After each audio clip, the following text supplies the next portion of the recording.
Assalamualaikum warahmatullahi wabarakatuh. Perkenalkan, nama saya Rifka Iza Awalia, P19088 dari kelas P19B. Di sini saya akan menjelaskan materi message pada punggung atau backrub pada mata kuliah keperawatan dasar. Message. Jadi saya akan sedikit menjelaskan materi mengenai message pada punggung. Dan yang pertama saya akan menjelaskan pengertian mengenai message dulu ya. Message itu adalah gerakan memijat dengan menggunakan beberapa teknik.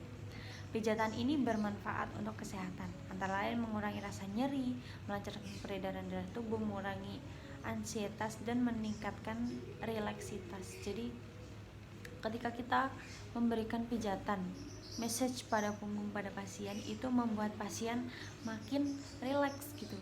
Jadi membuat pasien itu nyaman sehingga dia akan cepat sembuh. Amin. Dan message pada punggung sendiri, nama lainnya atau biasa disebut backrub, adalah suatu bentuk message pada punggung yang bertujuan untuk merelaksasi dan mengurangi tekanan. Jadi bisa membuat tidur si pasien menjadi lebih nyaman dan jadi dia lebih rileks gitu loh. Terus gosokan pada punggung dari prosedur ini akan menghasilkan panas pada permukaan kulit dan dilatasi pembuluh-pembuluh darah sehingga akan meningkatkan suplai darah ke daerah tersebut. Pada klien yang harus istirahat di tempat tidur sering mengalami penekanan di daerah punggung, maka dibutuhkan tindakan yang bertujuan agar otot-otot relaksasi. Stimulasi ini juga bermanfaat agar jaringan mendapatkan nutrisi dan oksigen. Backrub juga bisa dilakukan pada saat setelah memandikan klien. Jadi message pada punggung sendiri kalau dilakukan dengan prosedur yang benar, teknik yang benar, maka itu akan membuat relaksasi pada pasien. Jadi dia akan lebih nyaman gitu.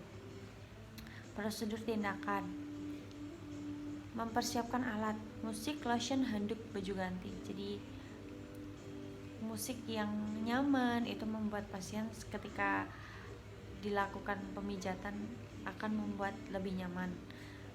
Seperti lotion itu juga akan membuat punggung kan licin gitu, jadi enak mijatnya. Terus jadi nggak ngerasa kayak aduh kasar banget gitu loh. Jadi kayak lembut, pijatannya lembut karena licin, jadi enak kalau mijatnya gitu.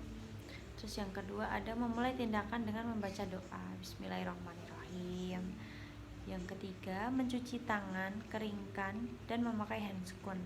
Jadi sebelum melakukan tindakan, cuci tangan itu selalu supaya tangan itu bersih. Dan yang selanjutnya yaitu mengkaji klien seperti pada relaksasi napas dalam. Jadi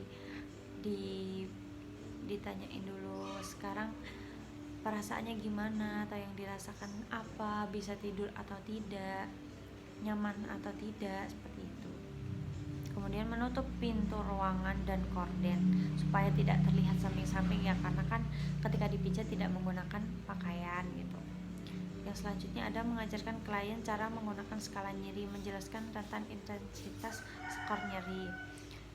Selanjutnya ada mempersiapkan lingkungan, menaikkan tempat tidur pada posisi kerja yang nyaman setinggi siku perawat dan menurunkan side rail. Jadi posisi si pasien itu tengkurap, jadi enggak telentang ini karena kan yang mau dipijat kan bagian punggung, jadi diposisikan senyaman mungkin pasiennya gitu. Selanjutnya menempatkan klien pada posisi nyaman, prone atau side lying. Jika klien mengalami kesulitan bernapas, maka berbaring miring dengan kepala tempat tidur dinaikkan. Jadi berbaring tapi kepalanya miring biar biar bisa napas gitu, biar lebih posisinya juga lebih nyaman gitu ya kalau kayak gitu. Yang selanjutnya membuka selimut dan baju klien di daerah punggung, hanya daerah yang akan dilakukan message.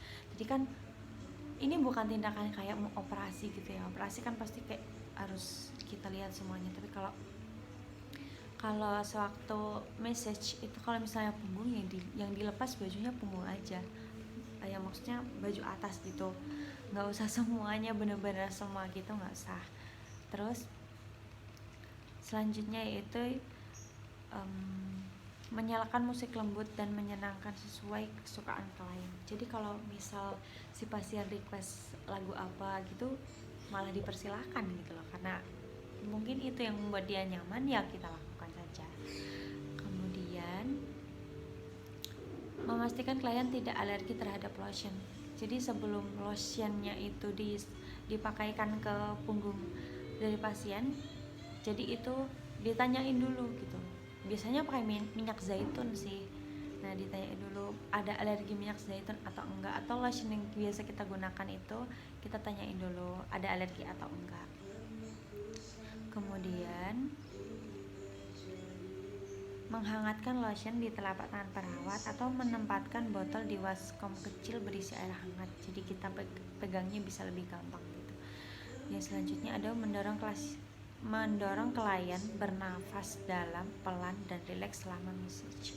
Jadi ketika di message itu kita nggak cuman kayak message aja gitu, jadi kita memberikan pengarahan juga, kayak mungkin contoh kecilnya itu cara bernafas biar lebih nyaman gitu. Yang selanjutnya ada selama message, observasi kulit klien, adanya kemerahan atau area terbuka, perhatikan terutama kulit di atas tulang menonjol. Kemudian memijat punggung. Memijat punggung itu ada tekniknya juga, jadi nggak bisa langsung sembarangan. Dan selanjutnya setelah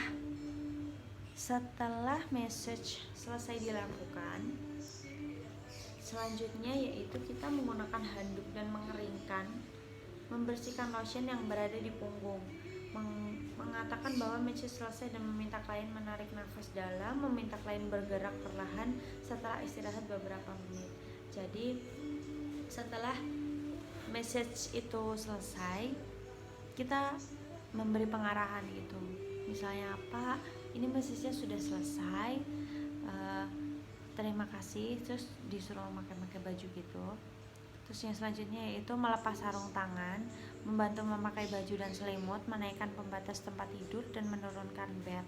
Jadi diposisikan semula seperti di awal tadi sebelum kita message. Dan selanjutnya yaitu membantu klien pada posisi nyaman dan kita mencuci tangan. Selanjutnya mengevaluasi respon klien dan mengkaji kembali tingkat nyeri dan mengucapkan doa. Alhamdulillahirrahmanirrahim. Mendokumentasikan tindakan. Jadi mengevaluasi respon klien dan mengkaji kembali tingkat nyeri dan mengucapkan doa. Mengevaluasi respon klien, jadi bagaimana Pak atau Bu yang dirasakan sekarang seperti apa gitu. Nah, bahkan cara message itu berbeda-beda, ada banyak langkah-langkahnya gitu, dan kita nggak bisa sembarangan, harus dengan prosedur yang baik dan benar. Dan mungkin hanya itu yang bisa saya sampaikan. Mohon maaf bila ada salah kata. Wabillahi taufiq wal hidayah. Wassalamualaikum warahmatullahi wabarakatuh.